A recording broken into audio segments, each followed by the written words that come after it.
والسابقون الأولون من المهاجرين والأنصار والذين اتبعوهم بإحسان رضي الله عنهم ورضوا عنه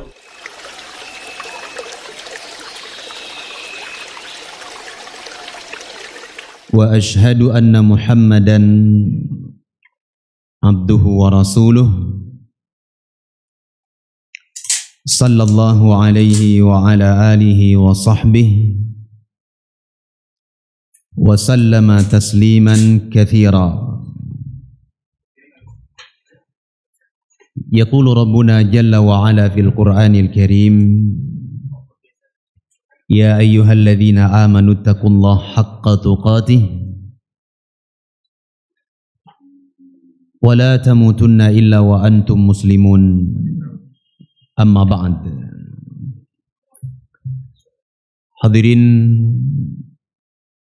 jamaah salat maghrib, ikhwani fiddin, rahimani wa rahimakumullah.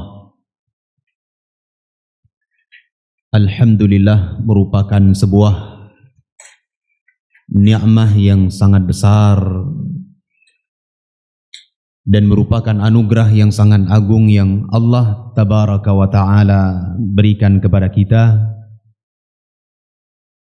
yaitu tatkala Allah subhanahu wa ta'ala kembali mempertemukan kita di dalam majlis yang mulia ini,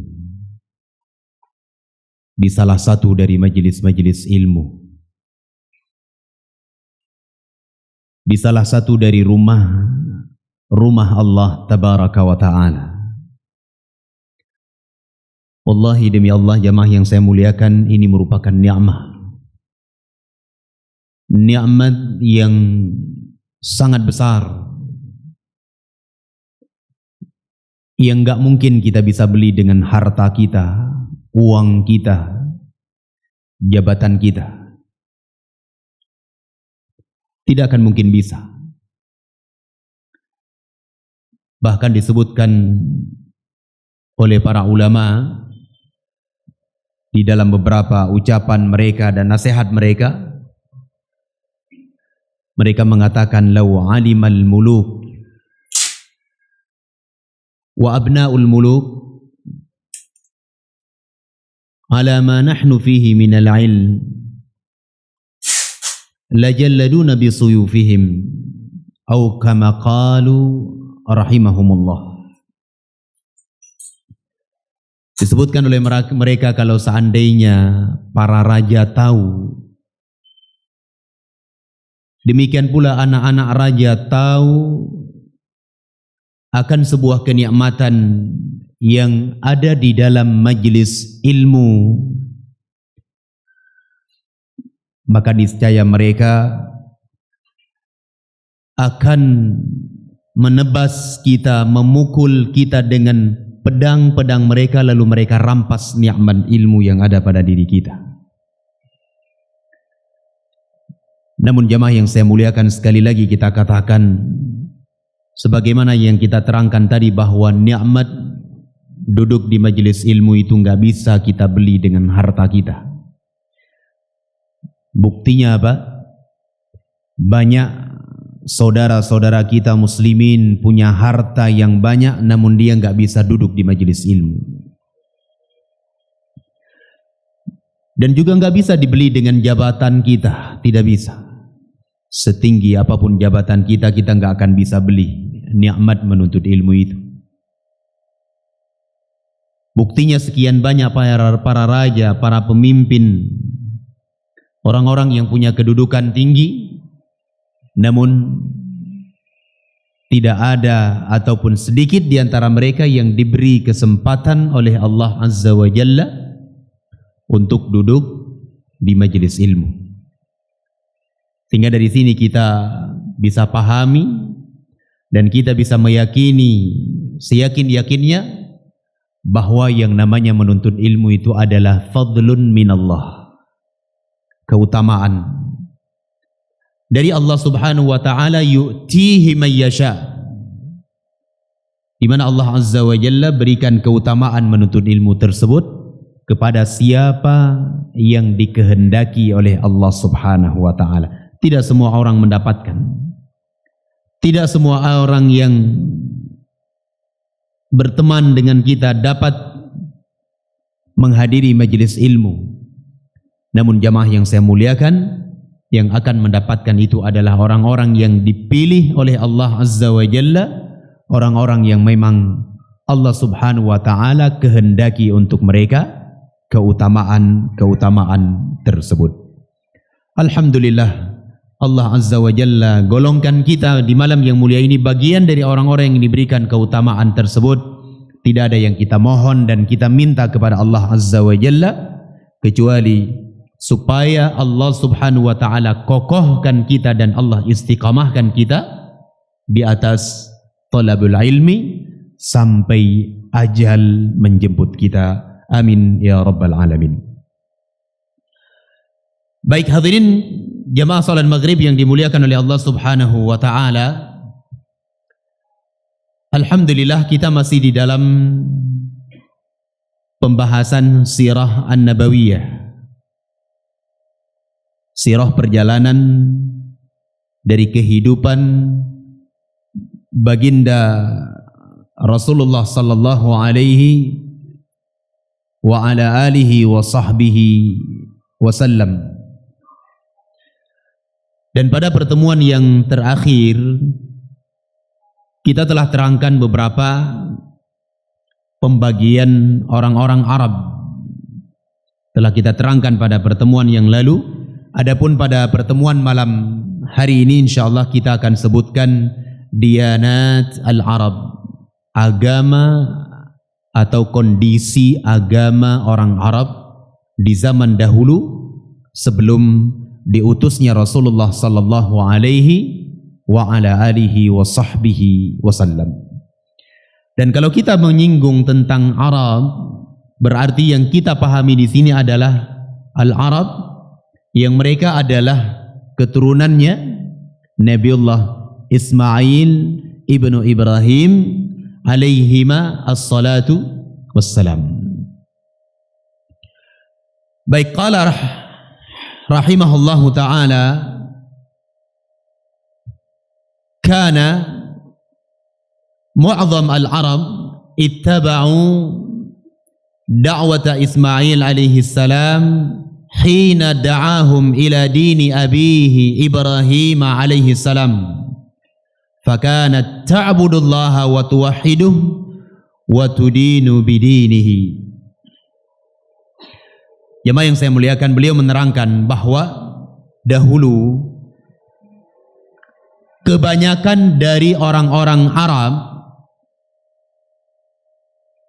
mereka itu mengikuti dakwah Nabiullah Ibrahim alaihi salatu wassalam. Ini kondisi Arab dahulu sebelum apa? Tercemar, sebelum masuknya kesyirikan ke dalam tubuh mereka, kabilah mereka dan kampung halaman mereka. Diterangkan bahwa mereka dahulu itu agama mereka adalah mengikuti dakwahnya Nabi Ismail alaihi salatu wassalam. Ketika Nabi Ismail alaihi salatu wassalam, beliau mengajak mereka, menyeru orang-orang Arab untuk beragama dengan agama ayah beliau Ibrahim alaihi salatu wassalam. Dan sebagaimana yang telah kita ketahui jamaah yang dimuliakan oleh Allah, bahwa agama Ibrahim alaihi salatu wassalam adalah agama menyembah Allah Subhanahu wa taala satu-satunya. Agama yang mentauhidkan Allah Subhanahu wa taala, dan agama beliau adalah agama yang berada di atas pondasi at-tauhid al-hanifiyah, yang lebih dikenal dengan kalimat apa? Al-hanifiyah. Diterangkan oleh para ulama, al-hanifiyah itu adalah an ta'budallaha mukhlishan lahuddin. Engkau beribadah kepada Allah Subhanahu wa taala dengan mengikhlaskan agama hanya untuk Allah Subhanahu wa taala. Jadi kalau kita bisa simpulkan jemaah yang saya muliakan, agama yang dahulu dianut oleh orang-orang Arab sebelum terjadinya kesyirikan, sebelum terjadinya atau tercemarnya agama mereka tersebut dengan kesyirikan-kesyirikan, agama mereka dahulu adalah agama Al-Hanifiyah atau agama yang menyeru kepada kalimat La ilaha illallah. Tidak ada sesembahan yang berhak diibadahi kecuali Allah Tabaraka wa ta'ala. Itulah agama orang Arab dahulu. Itulah yang diseru oleh Ibrahim alaihi salatu wassalam dan juga dibawa oleh Nabi Ismail alaihi salatu wassalam. Baik. Kemudian kata beliau, hatta tala alaihimul adad al-amad wa nasaw hadzan mimma dzukiru bih. Sampai berlalu zaman yang panjang jemaah yang dimuliakan oleh Allah. Berlalunya waktu setahun demi setahun. Sampai mereka tersebut melupakan bagian dari yang diingatkan kepada mereka.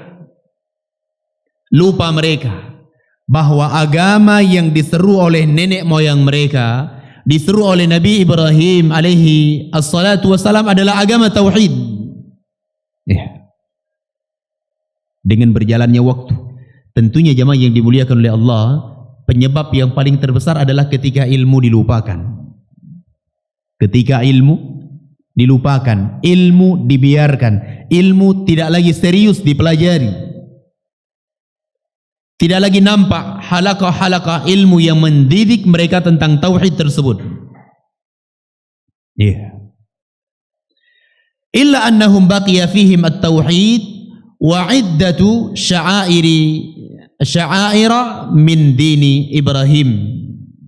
Sampai ketika panjang waktu, berjalan waktu yang begitu lama jemaah yang dimuliakan oleh Allah, mulai dilupakan oleh mereka syariat-syariat tersebut, ya, melainkan bahwa tersisa dari sebagian mereka tersebut tauhid dan sebagian syiar-syiar yang dibawa dan didakwahkan oleh Nabi Ibrahim alaihi salatu wassalam. Tersisa apa? Seperti haji, umrah dan sebagian yang lainnya. Baik. Hatta jaa Amr bin Luhay Rais Al-Khuza'ah, sampai datang seorang laki-laki yang bernama Amr bin Luhay Al-Khuza'i. Mungkin nama ini enggak asing dari kita jemaah yang dimuliakan oleh Allah. Sering kita dengarkan. Datang laki-laki, seorang laki-laki bernama Amr bin Luhay Al-Khuza'i. Orang ini adalah pemimpin kabilah Khuza'ah pada waktu itu, di zaman Al-Jahiliyah. Nah, wa kana qad nasha'a ala amrin 'azim min al-ma'ruf was-sadaqah wal-hirs ala amri ad-din. Dan orang ini jemaah yang dimuliakan oleh Allah, dahulu tumbuh di dalam hal-hal yang besar, tumbuh di dalam perkara-perkara yang agung, dikenal sebagai orang yang apa? Selalu berbuat kebaikan demi kebaikan. Dikenal dengan orang yang banyak bersedekah. Dikenal dengan orang yang semangat di dalam urusan agama. Dikenal dengan orang yang semangat di dalam beragama. Sehingga apa yang terjadi jemaah yang dimuliakan oleh Allah? Fa'ahabbahun nas. Manusia pada saat itu memang benar-benar cinta dan sayang terhadap Amr bin Luhay Al-Khuza'i ini, pemimpin mereka. Nah, kemudian beliau menyebutkan wadanu lahu dhannan minhum annahu min akabir al-ulama wa afadil al-awliya. Sampai mereka menyangka, orang-orang Arab waktu itu terkhusus kabilah Khuza'ah mereka mengira bahwa Amr bin Luhai al-Khuzai ini adalah termasuk dari ulama besar dan para wali yang paling afdal di kalangan mereka. Mengapa demikian? Karena kebaikan-kebaikannya terhadap masyarakatnya, kebaikannya terhadap bawahannya. Nah, demikian jemaah yang dimuliakan oleh Allah. Namun suatu hari disebutkan oleh penulis di sini, "Tsumma innahu safara ila Syam." Suatu ketika, suatu hari, Amr bin Luhai al-Khuzai ini ia melakukan safar ke negeri Syam. Melakukan safar ke negeri Syam. Dan Syam ini meliputi Irak, meliputi Suriah dan sekitarnya. Wallahu a'lam bissawab. Baik. Fara'ahum ya'budun al-awthan. Lalu Amr bin Luhai al-Khuzai ini ia melihat orang-orang di negeri Syam tersebut mereka menyembah berhala. Dan dikenal agama mereka waktu itu jemaah yang dimuliakan oleh Allah adalah agamanya adalah agama Nasara, agamanya Nasrani, menyembah berhala. Dan tidak tersisa lagi ajaran Nabiullah Isa bin Maryam pada mereka, tidak ada lagi waktu itu. Manusia waktu itu sudah mulai menyembah berhala. Na'udzubillah. Fastahsana dzalika wa dhannahu haqqan. Lalu apa yang dilakukan oleh Amr bin Luhai al-Khuzai ini? Ia menganggap baik, istihsan, menganggap baik apa yang dilakukan oleh orang-orang di negeri Syam terhadap berhala-berhala mereka. Membuat dia kagum. Dia kira bahwa apa yang dilakukan oleh manusia di negeri Syam tersebut dari menyembah berhala adalah sesuatu yang baik, sesuatu yang hak. Mengapa? Li'anna Syama mahallu ar-rusul wal kutub. Dikarenakan negeri Syam adalah negeri tempatnya para rasul dan diturunkan kitab-kitab. Ini anggapan siapa? Anggapan Amr bin Luhai al-Khuzai waktu itu. Istihsan. Makanya jemaah yang dimuliakan oleh Allah, di dalam kitab beragama itu enggak cukup cuma kita bermodalkan istihsan saja, anggapan baik saja, tidak cukup. Ya, fakam min muridil khair lam yusib. Betapa banyak orang yang menginginkan kebaikan cuma karena bermodalkan anggapan baik saja, toh ternyata dia tidak berada di dalam kebenaran.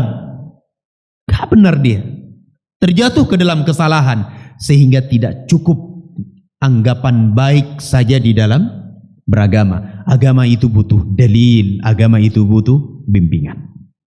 Coba lihat Amr bin Luhai al-Khuzai, dia kira bahwa Syam itu adalah negerinya para rasul. Di sana diturunkan kitab-kitab oleh Allah tabaraka wa taala, sehingga dia menganggap baik apa yang dilakukan oleh penduduk negeri Syam waktu itu dari menyembah berhala. Auzubillah. Qala faqadima ma'ahu bihubal wa ja'alahu fi jawfil Ka'bah.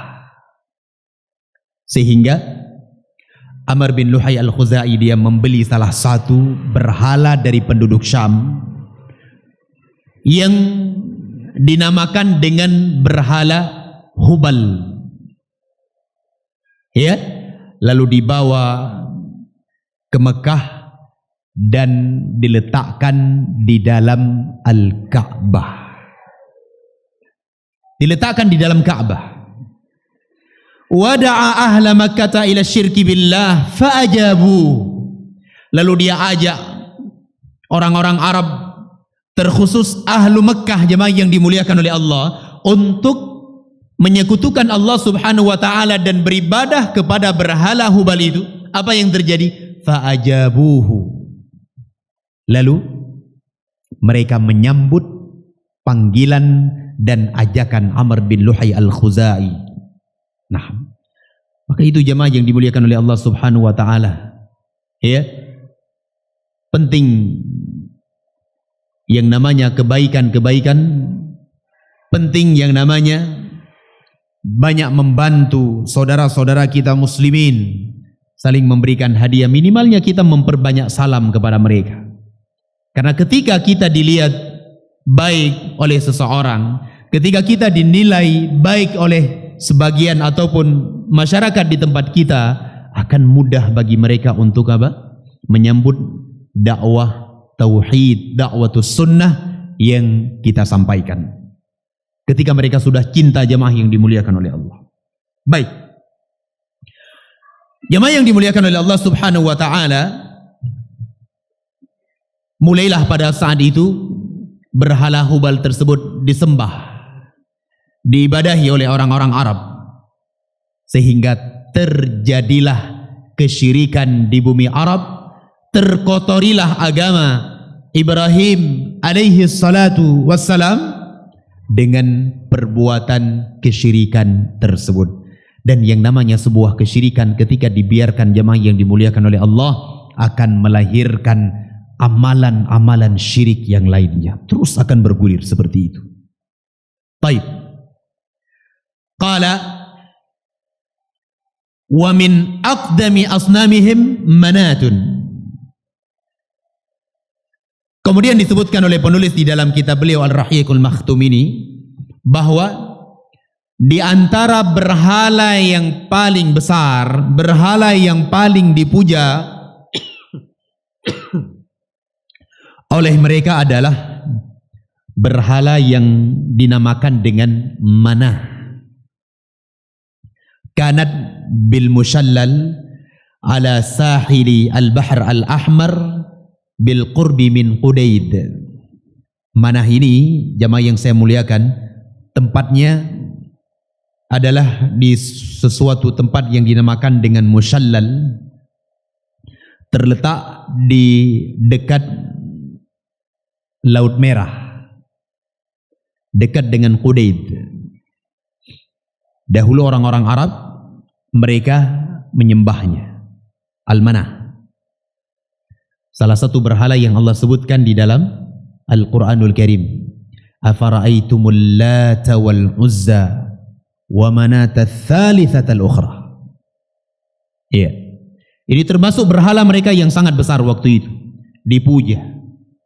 Disembelih hewan untuk berhala tersebut, yang nanti penulis akan sebutkan kepada kita bentuk-bentuk kesyirikan yang dimunculkan dan dipelopori oleh Amr bin Luhai al-Khuzai pada waktu itu. Nah, kemudian thumma takhadhul Lata fi Taif. Kemudian mereka menjadikan Al-Lata sebagai berhala yang mereka letakkan di Taif. Taif. Ya. Kira-kira berapa jam dari Mekah? Sekitar 6 jam. Iya. Sekitar 6 jam dari kota Mekah. Di Taif. Baik. Dan Al-Lata ini jamaah yang dimuliakan oleh Allah adalah sesembahan orang-orang Arab terdahulu yang mereka melakukan sekian banyak ritual-ritual kesyirikan padanya. Nah, diserangkan dan disebutkan oleh para ulama, di antara mereka adalah Abdullah ibnu Abbas radhiyallahu anhuma. Beliau menyebutkan bahwa Al-Lata ini ada 2 penafsiran tentang maknanya ini, ada 2 penafsiran. Penafsiran yang pertama adalah Al-Lata adalah sebuah batu yang terukir, sebuah batu besar terukir dan berwarna putih, terletak di Taif. Dan di sekelilingnya tersebut ada sedikit halaman dan ada orang-orang yang menjaganya. Bayangkan, berhala harus dijaga jemaah yang dimuliakan oleh Allah. takut kenapa-napa. Harusnya kalau itu memang adalah Tuhan yang memberi kepada mereka segala sesuatunya nggak perlu mereka jaga. Tidak perlu dijaga. Baik. Ini penafsiran yang pertama. Yang kedua, diterangkan oleh Abdullah bin Abbas dan para ulama yang lainnya bahwa Al-Lata itu dibaca dengan ditasydid huruf ta, Al-Lata. Ya? Maknanya adalah Al-Latta itu adalah dahulu seorang laki-laki yang salih. Seorang laki-laki salih yang selalu membuat yalutus sawiq, membuat adonan roti kue lalu dibagi-bagikan kepada jamaah haji yang datang. Nah, ketika laki-laki ini wafat, ketika orang ini meninggal dunia, jemaah yang dimuliakan oleh Allah, mereka beriktikaf di sisi kuburnya dan menyembahnya. Nah, itu dengan kalimat Al-Latta. Dan semuanya dihancurkan oleh Rasulullah sallallahu alaihi wasallam pada Fathu Makkah. Dihancurkan oleh Rasul sallallahu alaihi wasallam pada waktu Fathu Mekah, ditaklukkan kota Mekah. Qala thumma ittakhadhul Uzza biwadi Nakhlah. Kemudian mereka menjadikan berhala yang lainnya yang mereka namakan dengan Al-Uzza, terletak di sebuah lembah yang dinamakan dengan Wadi Nakhlah. Nah, Al-Uzza ini, jemaah yang dimuliakan oleh Allah, merupakan sesembahan orang-orang Quraisy. Tahu Quraisy ya? Quraisy itu adalah kabilahnya Rasul sallallahu alaihi wasallam. Jadi Al-Uzza ini adalah berhalanya orang Quraisy. Ketika terjadi perang Uhud, Nabi sallallahu alaihi wasallam dan para sahabat diberikan musibah dengan kekalahan oleh Allah Azza wa Jalla. Abu Sufyan radhiyallahu taala anhu, waktu itu beliau sebagai pimpinan orang-orang Quraisy, dan waktu itu beliau belum masuk dalam Islam. Beliau mengatakan, berteriak dengan suara yang keras, kata beliau, lana al-Uzza wala al-Uzza lakum. Kami memiliki Al-Uzza, kata Abu Sufyan waktu itu, sebelum beliau Islam. Dan tidak kalian tidak memiliki Al-Uzza. Lalu Rasul sallallahu alaihi wasallam perintahkan para sahabat untuk menjawab apa? Allahu maulana wala maula lakum. Allah subhanahu wa ta'ala sebagai penolong kami dan tidak ada penolong bagi kalian. Baik. Dan Al-Uzza ini, jemaah yang dimuliakan oleh Allah subhanahu wa ta'ala, diterangkan oleh para ulama juga ada dua penafsiran tentang siapa Al-Uzza tersebut. Penafsiran yang pertama, disebutkan dalam riwayat bahwa Al-Uzza itu adalah sebuah pohon yang terletak di Nakhlah. Terletak di sebuah wadi Nakhlah. Sehingga ketika terjadinya Fathu Mekah, Nabi SAW perintahkan sahabat yang mulia Khalid ibn al-Walid untuk menghancurkan Al-Uzza tersebut. Pergilah Khalid ibn al-Walid radhiyallahu taala anhu dengan perintah Nabi sallallahu alaihi wasallam. Beliau dapati Al-Uzza tersebut adalah sebuah pohon. Ya, adalah sebuah pohon. Dengan segera ditebang oleh Khalid ibn al-Walid radhiyallahu taala anhu pohon tersebut. Setelah ditebang, jemaah yang dimuliakan oleh Allah, beliau kembali bertemu kepada Rasulullah sallallahu alaihi wasallam dan mengabarkan apa yang telah beliau lakukan. Lalu kata Nabi sallallahu alaihi wasallam, wahai Khalid, kembalilah ke Al-Uzza tersebut karena engkau belum melakukan apapun terhadap Al-Uzza. Sehingga jemaah yang dimuliakan oleh Allah, Khalid ibn al-Walid pun kembali kepada Al-Uzza tersebut. Beliau dapati Al-Uzza itu adalah seorang wanita yang tidak memiliki pakaian, rambutnya acak-acakan, kemudian beliau penggar lehernya, Dan setelah itu beliau kembali kepada Nabi SAW dan beliau mengabarkan, faqala Nabi SAW, Rasulullah pun mengatakan, fatilkal Uzza, itulah Al-Uzza. Wallahu ta'ala a'lam bisawab tentang dua penafsiran ini. Yang jelas kedua-duanya adalah sesembahan selain Allah tabaraka wa ta'ala. Baik. Lalu beliau mengatakan, hadhihi thalath akbaru awthanihim. Tiga berhala ini jamaah yang dimuliakan oleh Allah merupakan berhala yang paling besar di kalangan Arab waktu itu. Apa itu? Al-Latta, Al-Uzza, Manah, yang Allah terangkan di dalam Al-Quranul Karim, afara'aitumul Lata wal-Uzza wa Manata thalithatal ikhra. Tiga berhala yang sangat besar. Thumma kathura syirik. Setelah itu jamaah yang dimuliakan oleh Allah, mulailah kesyirikan tersebut meluas menjadi banyak, terus menerus berkembang. Wa kathratil authan fi kulli buq'atin minal Hijaz, sampai ya berhala-berhala menjadi banyak pada setiap kabilah dari kabilah yang ada di Hijaz waktu itu. Merebak terus menerus kesyirikan. Ya. Wa yuzkar anna Amr bin Luhair kana lahu ra'yun minal jin. Disebutkan bahwa dalam sebuah riwayat bahwa dahulu Amr bin Luhai al-Khuzai ini, ia memiliki seorang penasehat. Ia bukan seorang ya, dia memiliki salah satu jin yang selalu menunjukkannya ra'yu ataupun pendapat-pendapat yang menurut ia adalah pendapat yang cemerlang. Ya. Sampai suatu hari, fa akhbarahu bi anna asnama qaumi Nuhin waddan wa suwa'an wa ya'uq wa yaghuth wa nasra madfunah bi Juddah fa ataha fastasyaraha. Sampai suatu hari jamaah yang dimuliakan oleh Allah, jin yang ia jadikan sebagai penasehat ini, jin yang ia jadikan sebagai panutan ini, suatu hari mengabarkan kepada dia, kepada Amr bin Luhai al-Khuzai, tentang berhala-berhala yang dahulu disembah oleh umat Nabi Nuh. Ya, berhala yang dibuat oleh umat Nabi Nuh.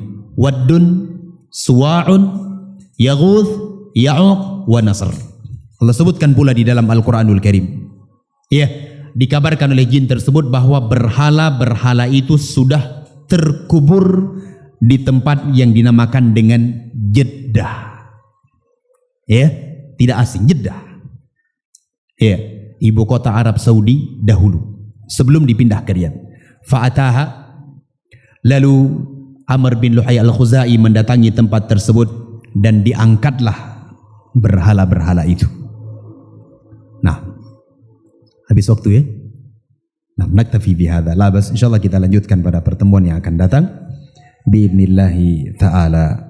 Semoga apa yang kita sampaikan ini bermanfaat bagi kita semuanya, dan insyaallah pertemuan yang akan datang kita akan sebutkan bentuk-bentuk kesyirikan yang terjadi di zaman al-jahiliyah karena ulah tangan seorang laki-laki yang bernama Amr bin Luhai al-Khuzai.